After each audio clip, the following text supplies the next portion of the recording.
नमस्कार मित्रों, मैं एस्ट्रो वास्तु रिसर्चर हस्तरेखा रीडर से संजीव। आज की हमारी चर्चा का विषय है पाचन तंत्र व ग्रह भाव और रोग ज्योतिष, हस्तरेखा, वास्तुशास्त्र और ज्योतिषीय विश्लेषण और विवरण, जिसमें हम यह जानेंगे कि पाचन तंत्र में कौन कौन से भाव और वास्तु का कौन कौन सा हिस्सा और हस्तरेखा में कौन सा क्षेत्र प्रभावित होता है, तब हम पाचन तंत्र से जुड़ी हुई समस्याओं से पीड़ित होते हैं, जिसका अध्ययन हमें रोग ज्योतिष में या किसी भी जीव में होने वाले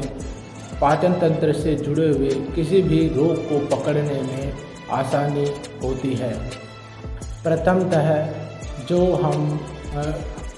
भाव का अध्ययन करेंगे कि किन भावों से पाचन तंत्र को कुंडलीय क्षेत्र में या कुंडलीय विस्तार में या फिर जातक की कुंडली, चाहे वो प्रश्न कुंडली हो चाहे लग्न कुंडली हो, में देखा जाता है। प्रथमतः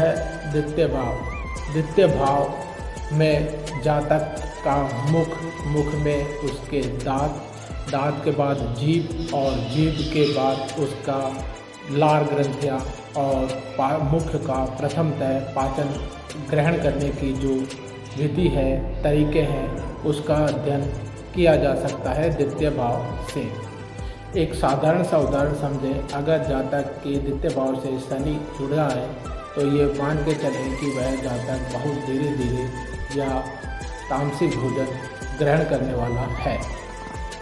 इसके बाद चतुर्थ भाव में गर्दन, ग्रीवा, ग्रासनली का क्षेत्र शामिल होता है, जो अमाशय तक जाकर जुड़ता है, वह चतुर्थ भाव में आता है। इसमें गले में भोजन को लुगदी बनने के बाद धीरे धीरे सटकना या हिजिटेशन या गले की श्वास नली में जलन या इसके ग्रीवा क्षेत्र में दर्द के बारे में इस क्षेत्र से अध्ययन किया जाता है। पंचम भाव में अगला आमाशय क्षेत्र, जिसमें आमाशय का थैला या आमाशय का मुख्य भाग, उसके बाद डिओडिनम, जिगर और पाचक ग्रंथियाँ, पैंक्रियास शामिल माने जाते हैं। इसमें छोटी आंत तक का हिस्सा शामिल किया जाता है, जो मुख्यतः टोंडी तक का पाचन क्षेत्र या पेट का हिस्सा शामिल होता है। और षष्ठ भाव में जो पाचन तंत्र का मुख्य अवशोषक हिस्सा, जो बड़ी आंत होती है, वह शामिल की जाती है। तथा अष्टम भाव में अपशिष्ट पदार्थ को उत्सर्जन करने वाले गुदा को शामिल किया जाता है। इस तरह दूसरे, चौथे, पाँचवें, छठे, आठवें भाव से पाचन तंत्र का विभिन्न भागों का अध्ययन किया जाता है और उनसे संबंधित अंगों को ज्योतिष में रोग निवारण में महत्वपूर्ण स्थान होता है। इसको हम हस्तरेखा शास्त्र में देखें तो सामान्यतः बुध की रेखा होना और उसका विकृत होना या पूर्ण नहीं होना या विभिन्न प्रकार से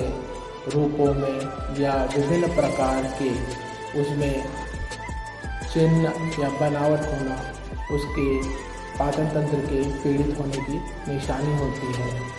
वास्तुशास्त्र में जो मुख्यतः ईशान कोण, उत्तर पूरब, उत्तर मुख्य, उत्तर पश्चिम, पश्चिम उत्तर और दक्षिण पश्चिम और दक्षिण पश्चिम, यह हिस्सा मुख्यतः पाचन तंत्र के अध्ययन और जीव के पाचन संबंधित होने वाले रोगों के या पाचन से जुड़ी हुई समस्याओं के संबंध में निदान हेतु अति आवश्यक अध्ययन हेतु उपयोग में लिए जाते हैं। इस प्रकार भावों का ज्योतिषीय, हस्तरेखा और वास्तुशास्त्र से अध्ययन के पश्चात अब हम उन ग्रहों का अध्ययन करेंगे जिनके द्वारा पाचन तंत्र को पाचन प्रक्रिया के विभिन्न स्तर पर प्रभावित किया जाता है, जो हमारे रोग निर्धारण में काफ़ी उपयोग में आते हैं। सर्वप्रथम हम शनि ग्रह के संबंध में और पाचन तंत्र का संबंध मालूम करेंगे। शनि ग्रह जो पाचन तंत्र से जुड़े हुए भावों को और उनकी क्रियाओं को किस तरह प्रभावित करता है यह देखते हैं। प्रथमतः शनि ग्रह वह बहुत मंद गति से पाचन करने वाला ग्रह होता है, जिससे जातक का धीरे धीरे पाचन संबंधित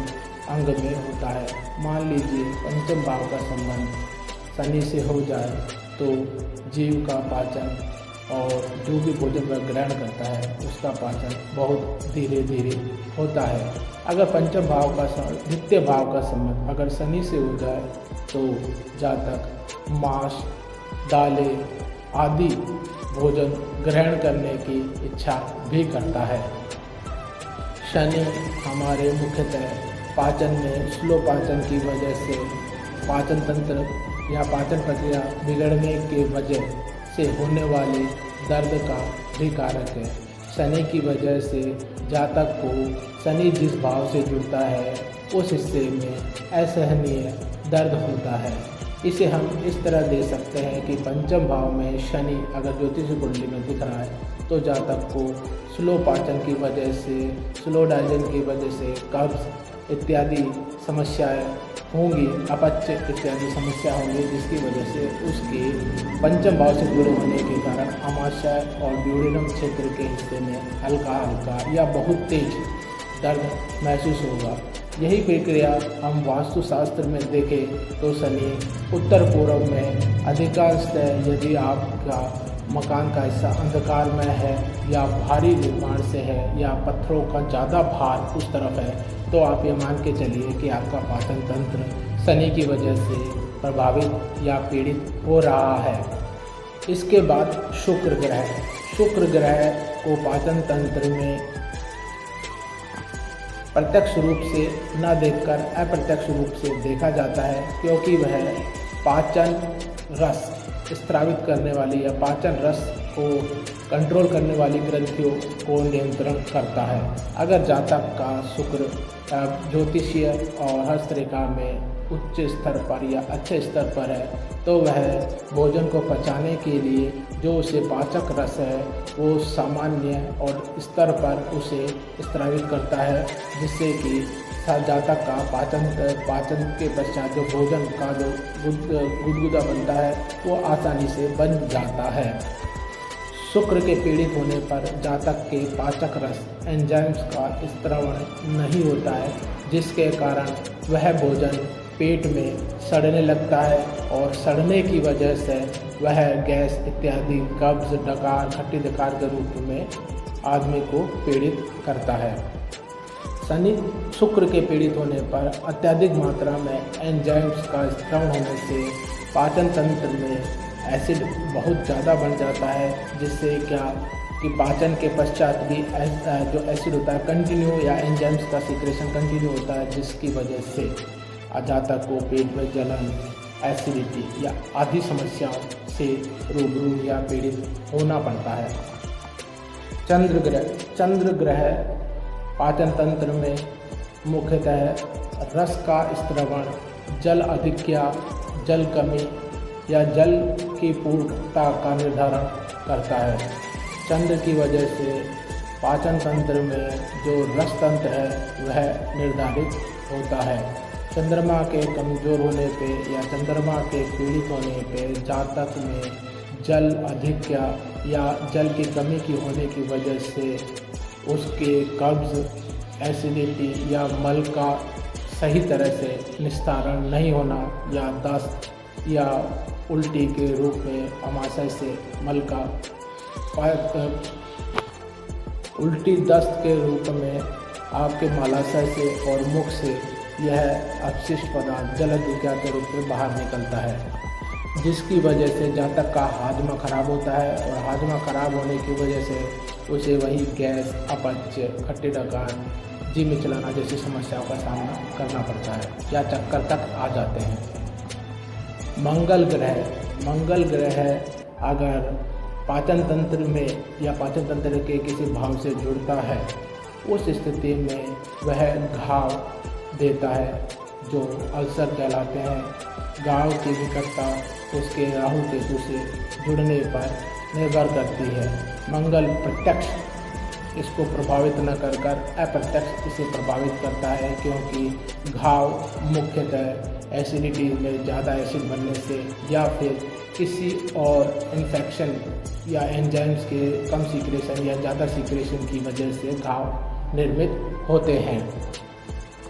मंगल जीव की पोषक ऊर्जा को भी रिप्रेजेंट करता है, जो उसमें भोजन को पचाती है और उसे अवशोषित करने में योगदान देती है। इसके बाद बुध ग्रह से वायु जुड़ी जाती है, जिससे कि उसमें अफारा, गैस के वजह से खट्टी डकार, पेट का फूलना, यह रोग प्रदर्शित होना शुरू हो जाते हैं। अगर यह बुध अष्टम भाव से जुड़ जाए तो जातक के निचले वाले आंत में, जिसे मृदांत कहते हैं, वहाँ गैस या भारीपन उसे महसूस होता है। यह स्थिति वास्तुशास्त्र में इस तरह भी देखी जाती है कि अगर उसके निरक्ष कोण उसके आसपास का हिस्सा खुला है तो वह इस परेशानी से ग्रसित हो सकता है। गुरु ग्रह से जातक मुख्यतः बड़े बड़े भोजन के ग्रास को खाने वाला पेटू भुक्कड़ कहलाता है। अगर रोगों की तरफ से देखें तो यह पेट में होने वाले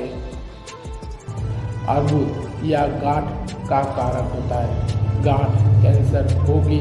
या नहीं, यह राहु केतु और अन्य ग्रहों की युति पर निर्भर होता है। सूर्य ग्रह जो कि पूर्णतः दाहक ग्रह होता है,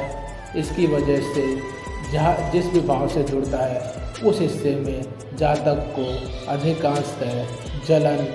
गर्मी, बेचैनी महसूस होती है। अगर राहु ग्रह को पाचन तंत्र से हम जोड़ें तो राहु ग्रह जिस भी भाव से जुड़ता है वहाँ पर अदृश्य जीव जैसे बैक्टीरिया, अमीबा या फिर अन्य अदृश्य जीवों की वजह से रोग पैदा होते हैं, जिसे अमीबोसिस या बैक्टीरियल इन्फेक्शन के नाम से भी जाना जाता है। और जातक को ऐसा दर्द होता है जिसका कोई कारण नहीं होता, वह थोड़ी देर उठता है और अचानक बंद हो जाता है, जिसका कारण भी राहु ग्रह ही माना जाता है। अर्थात पेट में किसी भी हिस्से में अचानक होने वाले दर्द को या गड़बड़ी को राहु ग्रह प्रदर्शित करता है। केतु का पाचन तंत्र से जुड़ना यह दर्शाता है कि जातक का पाचन तंत्र परजीवी जीवों जैसे कृमि, निमेटोड्स या फिर फीताकृमि, कवक, शैवाल जैसे जीवों से उत्पत्ति की वजह से उसमें अपच, बीमारी, पीड़ित, रक्तस्रावन या सलना, गड़ना उसमें होता है, जिसकी वजह से जातक को रोगों को झेलना पड़ता है। मान लीजिए केतु ग्रह पंचम भाव में है और वह छठे भाव से भी जुड़ जाता है और उसकी दशा, अंतर्दशा और प्रत्यंतर में पीड़ित स्थिति में होने पर जातक के पंचम भाव से जुड़ने से पंचम भाव में फीताकृमि या फिर निमेटोड्स या फिर अब उसके पंचम भाव में कवक या शैवाल का इन्फेक्शन भी देखा जाता है। केतु की वजह से जातक को मल्टी डिसऑर्गन डिजीज से भी झेलना पड़ता है, जिसमें उसके पाचन तंत्र के साथ उसके परिसंचरण तंत्र या उसके रक्त जिससे कि पुनः रक्त की सफाई होती है और हृदय से जुड़ी हुई समस्या एक साथ जुड़ जाती हैं या उससे जातक पीड़ित होता है। जो निमेटोड्स या परजीवी जातक के अमाशय या जिस हिस्से से केतु जुड़ता है वहाँ पर दीवारों पर चिपक कर उसके रक्त का अवशोषण करते हैं और पुष्पित या परिवर्धित होते रहते हैं, जिससे जातक के रोग पैदा होने की संभावना बढ़ जाती है। अब हम ग्रहों की वजह से होने वाले विवरण का अध्ययन कर चुके हैं। अब एक सिंपली और एक साधारण तरीके से हम इसे इस तरह समझ सकते हैं कि मान लीजिए अगर जातक का हाजमा खराब हो रहा है या हाजमा खराब होने की वजह से उसे बदहजमी, अपच, अफारा, जी मिचलाना, चक्कर जैसी समस्या प्रभावित कर रही है, तो हम इसको सीधे सीधे इस तरह पकड़ सकते हैं। मान लीजिए पाचन तंत्र में या पाचन तंत्र के भाव से या जिस हिस्से में उसके दर्द हो रहा है उससे अगर शनि या चंद्र जुड़ रहा है तो इसका तात्पर्य यह है कि उस क्षेत्र में जल अधिक या जल कमी या रस तंत्र का या एंजाइम्स का सिक्रेशन अधिक या कम होने की वजह से उसे वह परेशानी का सामना करना पड़ रहा है या उसका हाजमा खराब हो रहा है। अगर मान लीजिए उस हिस्से से बुध जुड़ रहा है तो उसमें वायु उत्पन्न हो रही है, गैस में सड़ान, उसके पेट में सड़ान हो रही है, गैस को जो अपच भोजन होने की वजह से गैस चढ़ रहा है वो गैस बना रहा है और जिसकी वजह से अफारा, पेट फूलना, पेट भारी होना महसूस होता है। इसके साथ ही अगर गुरु हो तो अत्यधिक खाने की वजह से या जातक के पेट में अबूझ या गांठ होने की वजह से दर्द महसूस हो सकता है। राहु जातक के पेट में अचानक दर्द पैदा करता है जो अचानक ही ठीक हो जाता है। यह हाजमा उस दर्द की वजह से खराब हो जाता है। सूर्य मुख्यतः गर्मी, दाहक प्रवृत्ति के होने की वजह से जलन, गर्मी और दर्द को रिप्रेजेंट कर जाता है। तो हमने यह देखा कि जातक की कुंडली में जो भी हिस्से ग्रह या भाव आपस में जुड़े और पीड़ित हों तो जातक को उस क्षेत्र से संबंधित रोग होने की 100% संभावना रहती है। क्योंकि सामान्य कुंडली में ज्योतिष शास्त्र में यह देखा जाता है कि जो वास्तुशास्त्र की जो संरचना, हस्तरेखा शास्त्र की संरचना है और वास्तु ज्योतिष में जो योग होते हैं या जो भी मुख्यतः जो स्थितियाँ होती हैं वह मुख्यतः हर हाथों में, अधिकांश हाथों में देखी जाती है। लेकिन किसी जीव को या जातक को इससे संबंधित परेशानी भुगतनी पड़ेगी या नहीं, यह इस बात पर निर्भर करता है कि जातक की उस भाव से जुड़े हुए, छठे भाव से जुड़े हुए ग्रह की या उस भाव से जुड़े पीड़ित करने वाले ग्रह की दशा, अंतर्दशा उस भाव के जातक को प्राप्त होती है या नहीं। अगर जातक को उस ग्रह की दशा, अंतर्दशा प्राप्त होती है तो ही जातक को वह अंग पीड़ित या दुखी करता है, अन्यथा वह स्थिति सामान्य देखी जाती है। इसके साथ ही रोग निर्धारण करने में हस्तरेखा शास्त्र, ज्योतिष शास्त्र और वास्तुशास्त्र एक दूसरे की पुष्टि करते हैं और एक दूसरे को स्पष्ट करते हैं। अतः जातक के पाचन तंत्र से जुड़े हुए संक्रामक रोग, भयंकर रोग का अध्ययन करने के लिए यह जानकारी आपके लिए आवश्यक है। यह जानकारी जब तक आपको होगी नहीं, जब तक आप किसी जातक के रोगों का निर्धारण पेट से जुड़े हुए नहीं कर सकते। इसके सुनने के लिए बहुत बहुत धन्यवाद।